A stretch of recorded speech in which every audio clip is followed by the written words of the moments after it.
In the late 1980s, Taiwan and Japan go through big financial bubbles. The stock market soar, real estate prices soar, and then in 1990, everything crashes. The Great Financial Bubble is kind of hard to fit into Taiwan's economic development story. It's just awkward because you're going through and you're telling this story about how Taiwan's economy is gradually developing, and it's a very rational story, the way economists tell it. But then you get to the point, 1985, where you get this financial bubble, you have to stop, and you say, and then suddenly all the Taiwanese just go completely crazy. And then a few years later, you continue on talking about the growth in the computer industry and the growth in computer exports. The Great Financial Bubble story just doesn't fit very well, and you're almost tempted to leave it out. But it's an important part of Taiwan's economic development, and it has some long-term consequences. I think the most important long-term consequence is on FDI, Taiwan's outward foreign direct investment. Before the Great Financial Bubble, outward foreign direct investment, that's the investment Taiwan companies are making in setting up factories and other units in the rest of the world. This is just a trickle. There's very little of this. After and during the Great Financial Bubble, the trickle becomes a flood. Because during the Great Financial Bubble, the costs of doing business in Taiwan, compared to the rest of the world, goes up quite a bit. Taiwanese business people, they decide that they're going to have a hard time competing in international markets if they continue producing their products in Taiwan. So you start seeing the Taiwan manufacturers moving their production lines abroad. This is a big change for Taiwan. Taiwanese businesses continue to do fine, but Taiwanese factory workers at this time have a hard time of it. Okay, many of them have to quit their factory work. They're going to have to find jobs, say, in the service industry. But what causes this great financial bubble? It all goes back to a problem. And I put problem in quotation marks here. This was seen as a big problem by the American government, and it was seen as a big problem by American manufacturers. I think economists today, looking back, wouldn't necessarily see this as any sort of problem. But the Americans saw it as a problem, and they had the power to kind of force Taiwan to do something about this problem. What is this problem? Okay, well, if you look at this graph here, you look at the red and blue line. Blue is gross national saving. That's basically how much Taiwanese are saving each year as a percent of GDP. And then GDCF is gross domestic capital formation. That's basically how much Taiwan is investing in its economy, or how much is being invested in the Taiwan economy each year. You can see up until 1980, these two lines run together pretty closely. The difference between the blue and the red line is shown below in this green line. And the green line, it kind of hovers up and down, kind of around zero there. But everything changes after 1980. After 1980, the green line goes way up, okay, peaking at around 1986. What's happening here? Okay. Well, you can see that the first thing that happens is that the red line starts falling. Okay, gross domestic capital formation, investment within Taiwan, falls from over 30% to a little bit under 20%. And you also see the blue line, gross national saving, a little bit later starts rising from about 30% to almost 40%. And so the difference between these two lines grows to, at the peak, 20%. 20% of Taiwan's GDP, and I think 1986, was going into, it was being saved, but it wasn't being put in the Taiwan economy. It was being put abroad, investments abroad. What sort of investments are these? Well, most of the investments aren't being done by private individuals. This is mainly a buildup in foreign exchange by Taiwan's government, particularly by Taiwan's central bank. They don't just pile up the foreign exchange.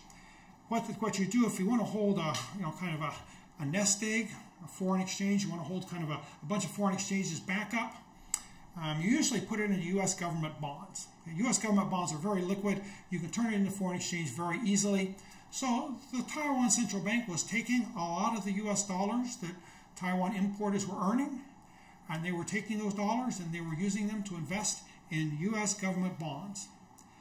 And because of this, there was fewer dollars going to private people who might want to import things from the United States. Okay? This is why U.S. manufacturers saw this as a problem. They were having trouble now American exporters saw this as a problem because they're having a hard time exporting to Taiwan. The same sort of problem is occurring too in Japan at this time. Okay? The Japanese are also building up lots of foreign exchange, and they're not importing as much from the United States as the U.S. would like. So this is what's considered the problem. Okay? Why are you now taking all your money, all the dollars you earn, and you're sitting on it instead of using it to buy American products to help the profits of American manufacturers? Now actually, in the great scheme of things, this seems to me like the Americans should be happy about this. If you're going to produce a product in the United States and sell it abroad, the product is going to cost a lot to produce. It takes a lot of labor, it maybe takes capital, okay, and then you sell it abroad and you make a profit, but the profit might only be 5 or 10% of your cost. There's nothing that costs less to produce than money. The government can print it almost for free. So if countries suddenly decide that instead of taking goods from you, they want to take your money, that's really a wonderful thing in many ways. Okay? It means that you've got this export that you can produce for free, and then use what you earn from this export to buy the imports. Okay? That's great for American consumers, but it's not good for American manufacturers. Okay? They want to keep exporting, and these manufacturers, they've got a lot of influence with the government, and so they convince the American government that we're going to have to do something about this growing trade deficit of the United States. And this excess saving, this basically reflects the trade surplus in Taiwan.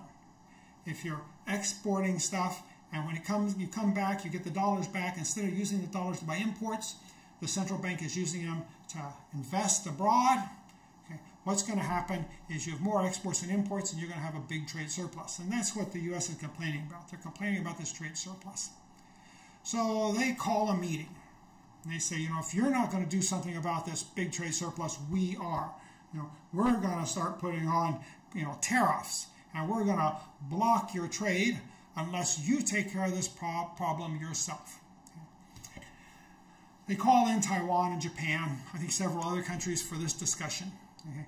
And in 1985, they agree to something called the Plaza Accord.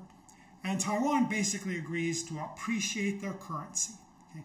They're going to increase the value of their currency, and this should increase imports, because if the Taiwan currency is worth more, then foreign goods will look cheaper.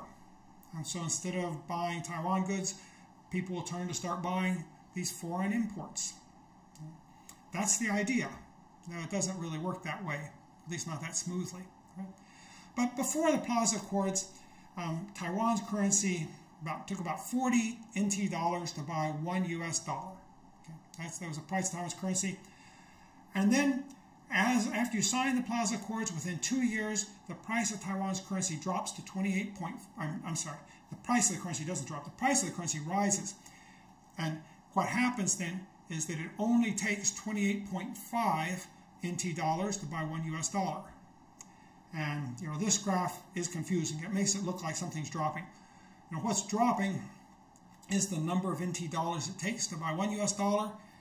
That means that the NT dollar is growing stronger.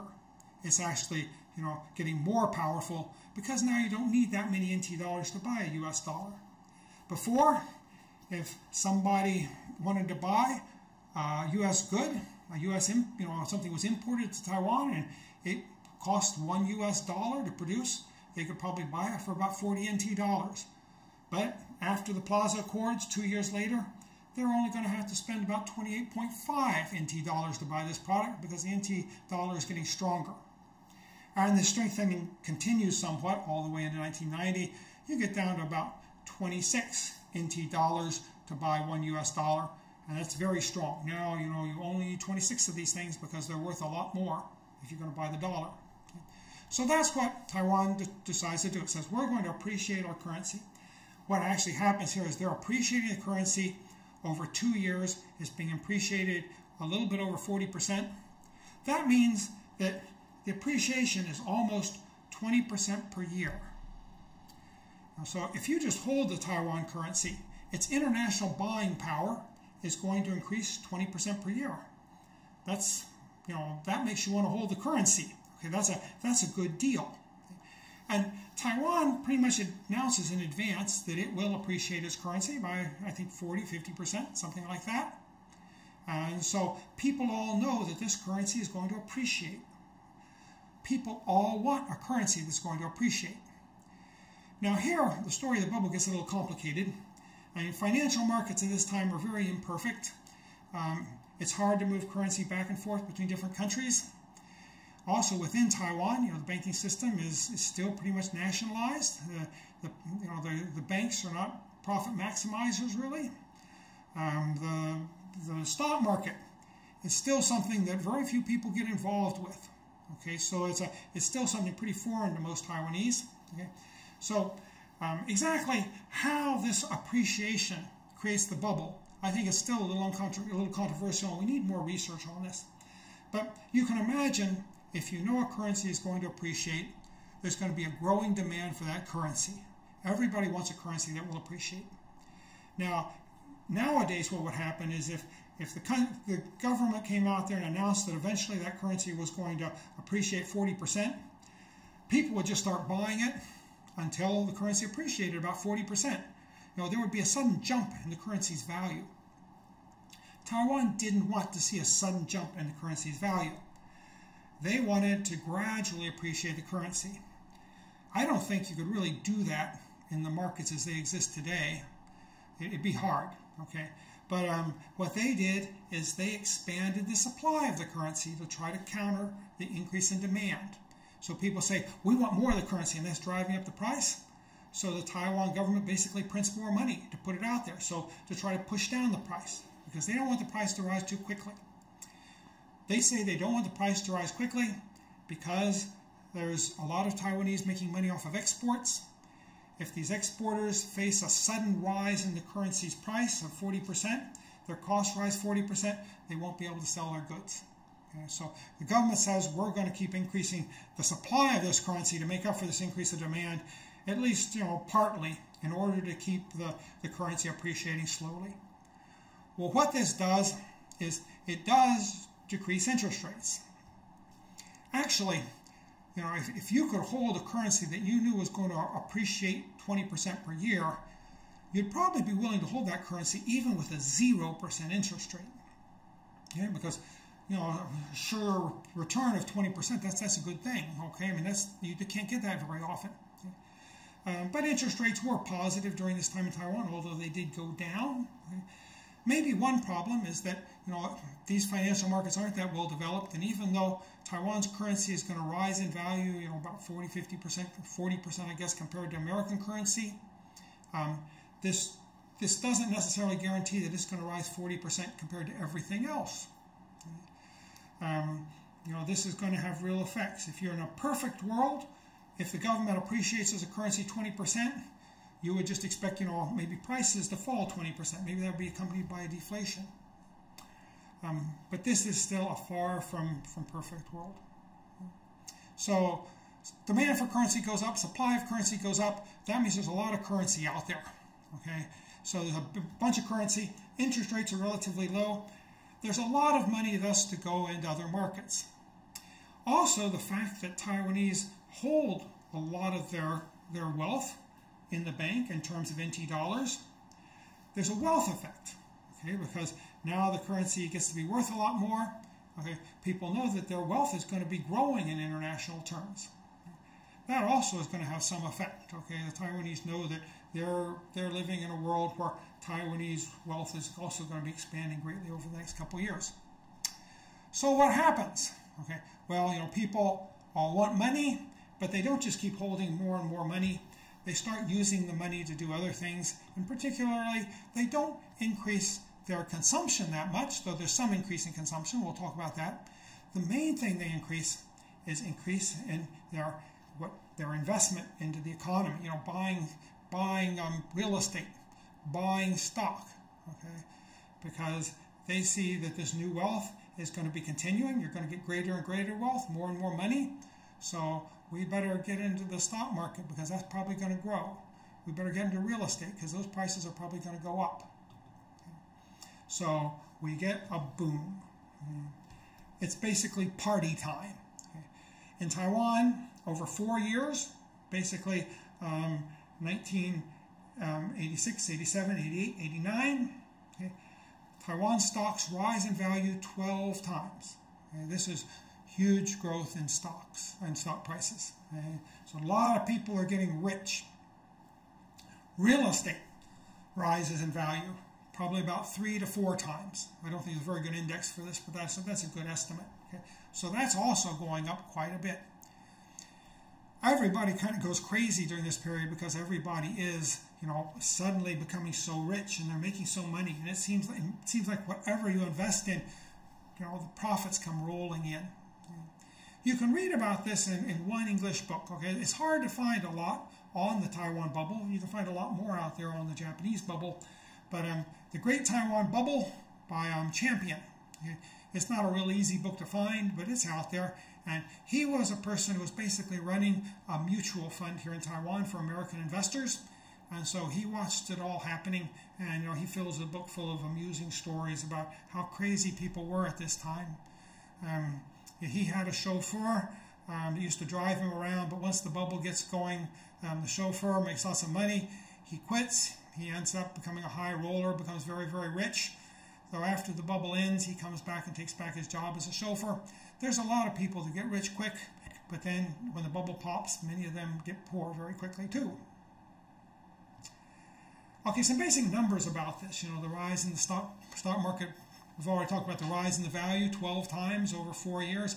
That's a very fast rise, something you don't see hardly at all in the world. Another measure of the stock market is the price-to-earnings ratio. Basically, this means you take the earnings of the company and you divide it by how many shares of stock out there, so you know how much earnings per share. Okay, so that's kind of the return you would expect for this stock. And then you look at the stock's price, and then by dividing the earnings by the price, or you know, taking the price and dividing by the earnings here, you kind of find out how expensive the stock is. In Hong Kong at this time, price-to-earnings ratio was 10. And what that actually means is, like, for every dollar of stock you hold, the company is making about 10 cents. Okay, so really, you know, you're kind of expecting about a 10% return on the stock. New York, price to earnings, the price was somewhat higher because New York stocks were considered a little bit safer. So you had to pay $13 for every dollar of earning, okay, that a company made. In Japan, they were also going through a great bubble at this time. Okay. Their price to earnings ratio, this is the end of 1989, right before the bubble pops, gets up to 51. That's an extremely high number, particularly at this time. Okay. You have to pay $51 to get $1 of corporate earnings. The reason people will pay this much at this time for $1 corporate earnings is mainly they're going for capital gains. They think that the stock's going to rise in value kind of regardless of these earnings. In Taipei, the stock market goes even further up. At the peak, it's 100. Okay? That means you've got to pay $100 to get $1 worth of earnings. That's really a ridiculously high number at this time. Okay? But people would pay it because even though the company was earning so little compared to what the price of the stock for the company was, okay, people believed that the stock market would rise in value and we're going to make money off of this anyway. My impression of what's happening during this bubble is probably the first 2 years. The bubble is somewhat rational because you do have low interest rates. You know, you've got this glut of money. You can probably find, you know, reasonable explanations for why the market is rising so much. After a couple years, it seems like the demand and supply of money isn't growing as much as it used to grow.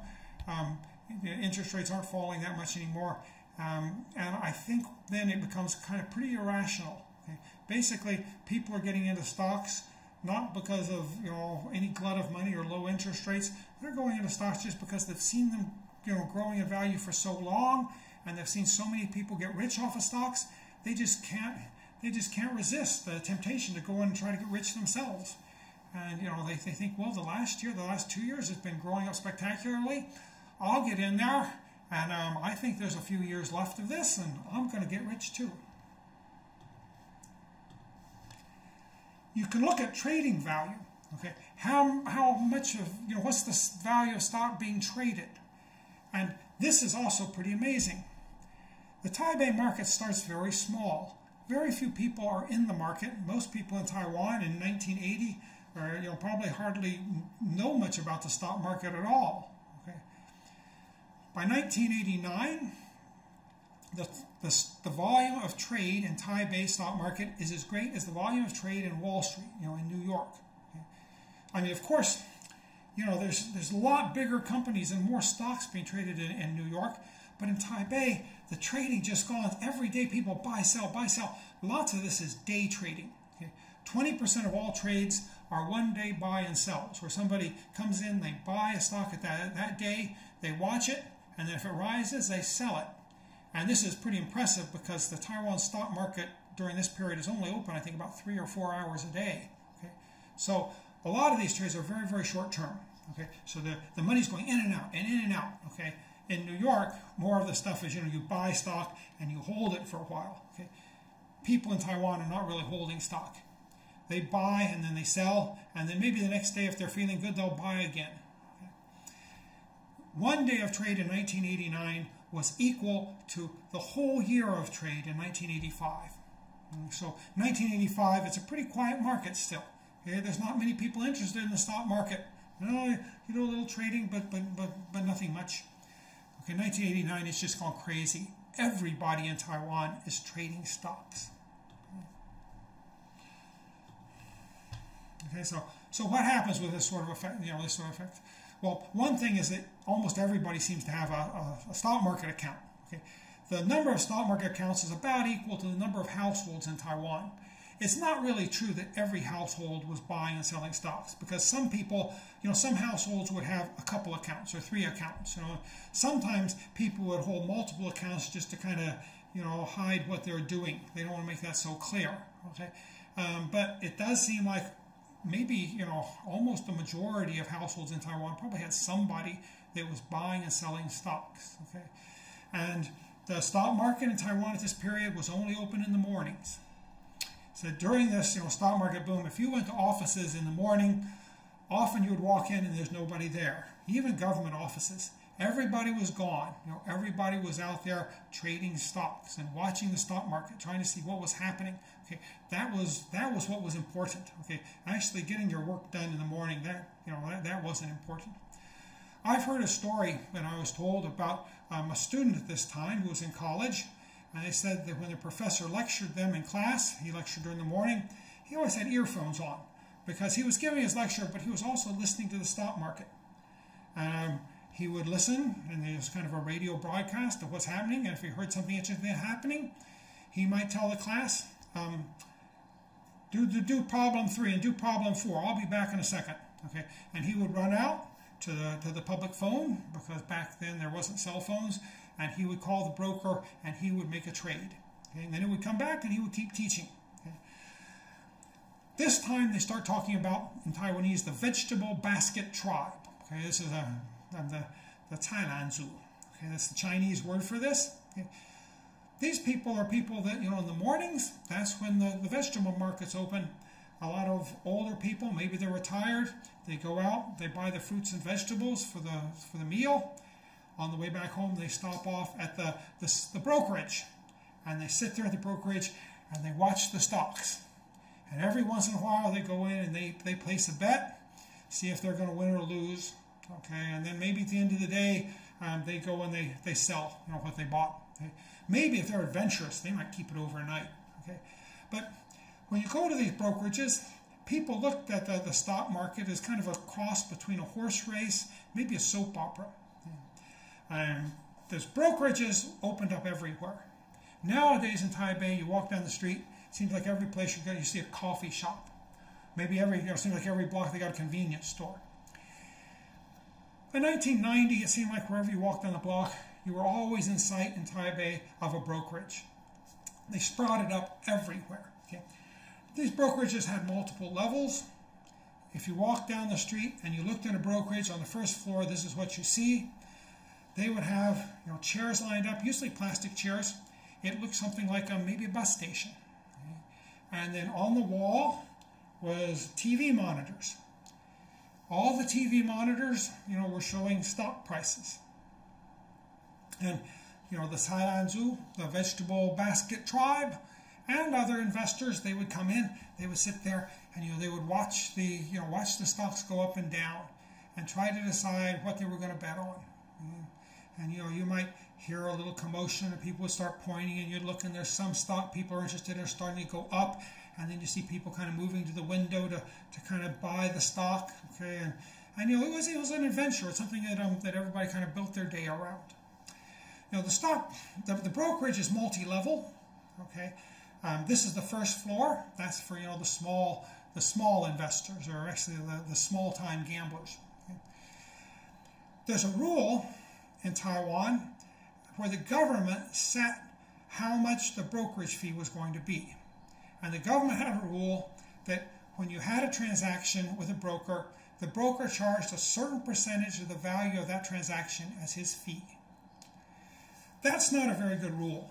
They had the same rule in Japan too. Okay. The problem with this rule is that really for a brokerage, if they're going to buy and sell 100 shares of stock, it's really just as easy for them to buy and sell 10,000 shares of stock.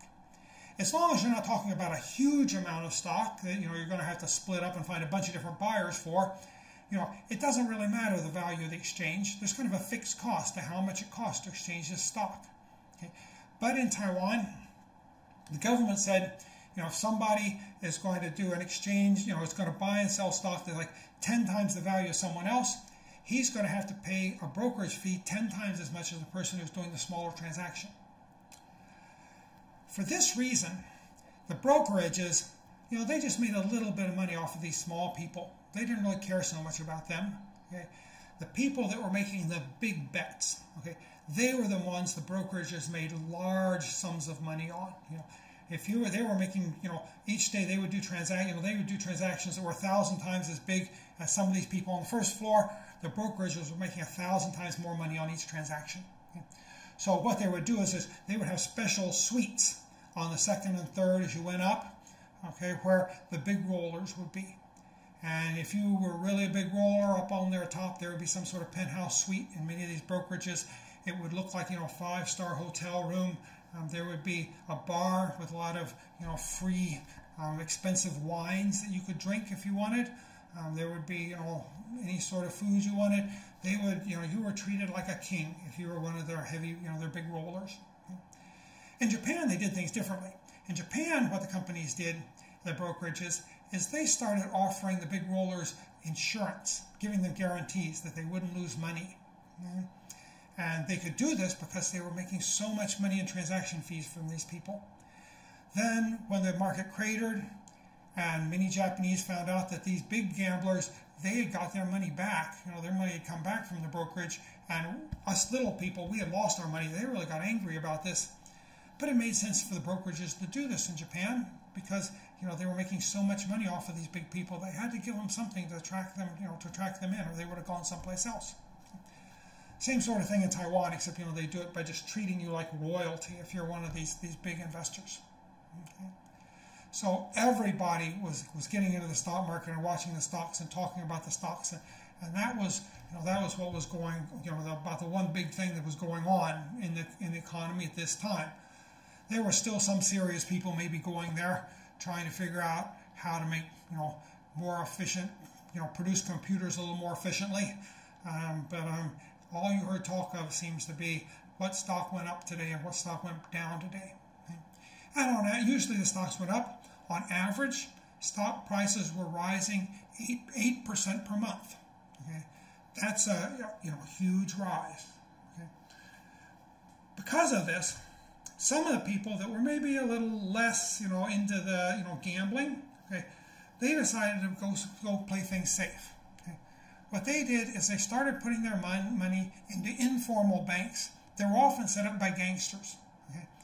What these organized crime people would do, the official banking system was run by the government. It was very conservative, and it also offered very little interest. Okay, at this time, these gangsters, they would offer 4% return on your money per month. That's a wonderful return on your money. 4% a month, that's going to work out to 60 or 70% a year. Okay, that's a amazing return. They can do this as long as the stocks are raising 8% per month. They're making a pretty good margin by taking this money and investing it in the stock market. Of course, once the stocks crash, all these banks close up and people lose their money. Okay, so this is a big problem. A lot of retired people had put a lot of their retirement money into these operations, and most of them didn't get it back. Okay. The biggest of these operations was Hongyuan. Okay, it had about 200,000 customers, about $7 billion in deposits. The guy that ran this, he was a gangster that became kind of a star. In fact, he divorced his wife, I think, and married a movie star. He had a lot of good political connections. He had these big meetings where they'd fill a stadium full of people that put his money in, and he'd go out there and everyone would just go crazy, okay, at this guy who was earning so much money for them. But in the end, they lose it all. And toward the end, even the conservative state-run banks are being sucked into this. They're starting to lend money to some of these underground people.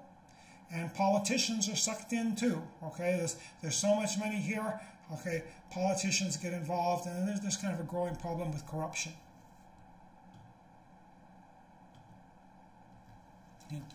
Now, as this goes on, you might think, don't people start worrying? Maybe if the stock market has gone up 10 times, why don't you just take your winnings and go home? Okay, why are you going to keep doing this gambling? And if you ask people, about, why do you think the stock market will keep going up? Okay. Everybody kind of realizes that the stock market is behaving irrationally. I think they kind of understand this. But you talk sometimes about the greater fool theory. Okay. The greater fool theory is basically the idea that that buying this stock is foolish. You're paying $100 for a share of stock that's real value shouldn't be over $10. But even though you know what you're doing is foolish, you think people around you are even more foolish. And within a year, they're going to probably bid this stock up to $200. So even though you're a fool for buying this stock, you're not as great a fool as those people around you, and those greater fools are going to end up buying your stock from you, and they're going to lose, you're going to make money. Okay, that's the greater fool theory. Okay, so everybody thinks we don't have to rationally discuss this, okay, what the stock's real value is. And sometimes you would find these stocks that it would be a bankrupt company where the company really was worth zero, but its stock would rise in value because people didn't care about that. It was all a game, okay? And they thought that you get in the game now and maybe someday it's going to crash, but we'll be out of the game by this time, but let's stay in the game a little bit longer. Okay? One of the things you would hear people say is, we're just little people. There's the big guys out here who are doing getting big money. They're not going to let this market crash. Okay, they're in there manipulating things, and we just we'll do okay as long as they're in there trying to push the market up. Okay, it's all manipulation anyway. Okay, there's nothing real about it. Okay, we're just really little guys that are kind of grabbing the crumbs that are falling from the table. Okay? So we'll just have to watch these big guys as long as the banquet continues. Okay, we're going to be okay, and these big guys, they're going to be eating for a long time. One of the more reasonable answers people would give you for why the market is not going to ever crash is they would say, look at Japan. The market there is going up. Okay, our market will go up as long as the Japanese market goes up. That's a pretty good answer. And then what happens is that in January 1990, the Japanese market collapses. And in February 1990, Taiwan market collapses. So you hope that some people may be watching the Japanese market was smart enough to get out, and then maybe get out before the prices fell too much. Okay, but often it's the most conservative people that lose their money. Other people get into the market early. They've already made a lot. Okay, when the market crashes, they still manage to get out with some of their winnings. Okay, sometimes it's the most conservative person that keeps refusing to get into this gambling game that finally at the last moment finally gives up and says, everybody around me is making money. I'm tired of not making any money, and they put their money in, and they're the last one to put the money in, and then everything goes crash. But Taiwan does crash in February of 1990. Now, Taiwan is a bit different than Japan. Okay? Japan is followed by a lost decade, and then the second decade also seems, many people call it a lost decade. Looks like about 20 years of lost decades for Japan after this crash. Okay? Taiwan, though, doesn't suffer as much. One thing that happens is that even after the stock market crashes in Taiwan, it's still higher than it was back in 1985. So if you're one of these people that were in the stock market very early, even after the crash, well, you're not nearly as rich as you thought you were, but you're still okay compared to where you were before. Real estate also falls, but I think it does retain a higher price. And in fact, land prices stay high after the crash. This is one of the reasons that companies are forced to move their production abroad. This is one, Taiwan doesn't suffer as much as Japan. One thing that's happening is that in Taiwan, there's no people that are too big to fail. Almost all these investors is kind of retail investing. It's individuals putting their savings into the market.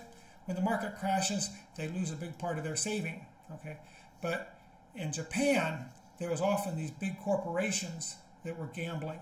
Okay, in the market and in the real estate markets, and when they lose, they're too big to fail. Okay, and so the government has to come in. It tries to start bailing people out. It does this massive spending program. You get so that everything kind of basically gets frozen up because all of the big companies are, you don't know which one of them are solvent. Okay, many of the companies are zombies. Okay, they've lost so much that really they should be negative value. They should be closed down, but because they're too big to fail, they're just being propped up by the banks. And the banks, they're propping up these zombie companies because they know if the companies fail, they will fail too because they've put too much money, they've lent too much money to these companies. So these banks are actually zombie banks, and they're being propped up by the government who's putting money into them. Okay, and so you get this, lost decades. Often people blame it on the zombies. Okay? There weren't really many zombies in Taiwan. Lots of people, they went bankrupt, but they just went bankrupt and had to start again. So because the Taiwan economy was more small, medium enterprises, a lot of the investing was just done by individuals. Okay, it's a big blow to Taiwan, but they recover pretty quickly and they start growing later on. So nothing's too big to fail. Another thing is that real estate went up more in Japan than it does in Taiwan. The stock market was kind of what really blasted up in Taiwan because that's what most small people could invest a lot in. Real estate, it was harder in Taiwan at this time to get loans for purchasing real estate, and so there was less leverage. And so I think that kind of kept the real estate market from getting quite as crazy as it did in Japan. And then also this Keynesian debt trap. During the lost decade, the Japanese kept figuring that this was just kind of a temporary problem. When you get into a recession, Keynesian policy, the government just kind of increases its spending. The Japanese spent lots and lots of money on this infrastructure, building things up, trying to get the economy going again. They end up with this huge debt. In Taiwan, also, you don't get this Keynesian debt trap. Okay, everything just falls apart, and then you gradually, it's rebuilt. Okay, without much excess government spending. So how does this change Taiwan? Okay, in Japan, it's a big setback for Japan. In Japan, you also get a lot of FDI, companies moving out to produce in cheaper places. Okay, but the Japanese economy goes through a really rough period after this. Okay, because of the collapse. Taiwan, not so much. Okay. One thing that happens in Taiwan is you get a great increase in leisure activities. Okay, and consumption. Some people that were more, kind of more traditional, they still look back at this and say this kind of just destroyed Taiwanese culture. Okay? We used to be a hard-working people. Now we get to be a people of consumers. This is the period of the KTV palaces, okay, karaoke palaces. Okay? People start, they would go out in the mornings. They would gamble their money on stock. More often than not, they won. They would take everybody out to a big restaurant. This was also a period you start getting a lot of the seafood restaurants opening with live seafood. Okay, you go in and you can pick your fish you want to eat. Okay, and then you go in for an evening of singing karaoke together. Okay, so you start getting lots of consumption at this time. It used to be, when I first came down to Taiwan in 1978, the government had kind of a curfew out there that didn't allow much legal late night entertainment. Okay, now people are going out there. They're singing, they're drinking, they're banqueting, okay, they're having fun, okay. This, also kind of crashes down after 1990, but not completely, okay. This type of leisure life, stays with Taiwan through the 1990s. Another big change is in banking, okay. One of the things the government decides after this crash is that, our financial system isn't working very well. We've got to do something to come up with something, we've got to make this better. And they decide that the state banks, they're really not used much because they are so stodgy. Okay? And toward the end of the crisis, people at least thought that they were principled, but it turns out that they're not really principled either. They started gambling money at the end. Okay? But they never really, they never really did a lot of rational profit maximization. Okay? So they decide these banks really, they're not doing their job. Okay? So they decide we're going to have to start, getting rid of the state banks, trying to privatize them. They also want to try to fix up the financial markets so they're not so speculative. Okay, so maybe we can do more use markets more for investment instead of just for playing games. Okay, so one thing they do is they start allowing the setting up of private banks. You start getting more of these private banks. Okay, that's important. Okay, also they start privatizing some of the government banks. Bank credit becomes easier to obtain, and in the 1990s, that's when you start seeing credit cards being issued. Okay? You start seeing more, more also people allowed to borrow just, for this consumption to stimulate the economy, but you also see more borrowing for things like real estate, okay? And that's maybe good and bad. Okay. Okay, as already mentioned, the state bank privatizations. This takes a while. It's the late 1990s before you start seeing more of this state bank privatization. And I think the state really still is kind of, it's still important in the banking sector. Okay. Informal finance starts declining. A lot of people had lost money in these informal financial organizations during this period as people get access to credit cards. Okay, and they get more, it gets more possible to start borrowing from banks. If you're just an individual, informal finance becomes less important. Okay? You see fewer pawn shops. You used to have these rotating credit associations where people would get together, maybe a dozen people, and pool their money, and then people would take turns borrowing the pooled money. Okay? These were always one way of getting a lot of money if you wanted to buy a car or start a business. But it was always kind of dangerous. Sometimes people would take the pot and just kind of disappear and not pay things back. These were very popular all the way into the 1990s. Now it's replaced by people that are able to do reasonable loans from banks. So finance in Taiwan starts changing. It becomes more close to what Western finance is. But finally, what I want to emphasize is the foreign direct investment, and that's what this unit is about. Okay, I want to, in the next section, I will talk about how the traditional industry starts moving abroad, and then I want to talk about how electronics then begins moving abroad. Okay, but Taiwan gets more expensive, and the factories move out. Okay, this leaves factory workers in a problem, with a problem. Okay, of course, if you're a factory owner, you move abroad. Sometimes your production really does become cheaper, and you're going to do pretty well. If you're a manager in one of these companies and you don't have a lot invested in it, well, you'll probably still be able to keep your job, but you may have to live abroad most of the time.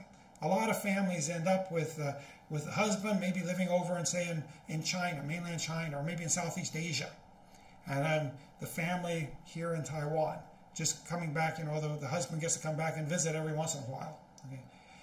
Factory workers have the hardest time. The factories start closing down. Now, lots of the people that used to be unskilled laborers, they start losing their jobs, and they've got to find other jobs. Now the service industry starts growing in Taiwan. In 1994, when I kind of came back to Taiwan at that time, that's when I started teaching at National Taiwan University. when you took a taxi, it seemed like you talked to the taxi driver, you usually find he's somebody that used to work in a factory. The factory closed down. Now he's driving a taxi. This is also a period that, you start gradually, you're going to start seeing the growth in tea shops and coffee shops, things like this. Convenience stores, maybe partly this is because of, there's a lot of cheap labor out there now because the factories are closing down and these people need jobs. But during this period, after the, kind of beginning of the 1990s, you're getting a period where wages are no longer really keeping up with the growth of GDP in Taiwan because, the people that were more unskilled. It used to be, the entrepreneurs in Taiwan were kind of captive. Okay, they had to use these people. Okay, they couldn't very easily move out of Taiwan. Now, though, it's becoming easier to move out of Taiwan. More and more, they're saying, I'm going to use those cheap laborers elsewhere. Okay, so if you're an unskilled Taiwanese, you don't have the advantage you used to have. Okay, and you're going to have a rougher time of it. And that's been a problem, I think, for about 25 years now. So this is kind of what kicks off the big growth in foreign direct investment for Taiwan. I want to talk about that in the next section.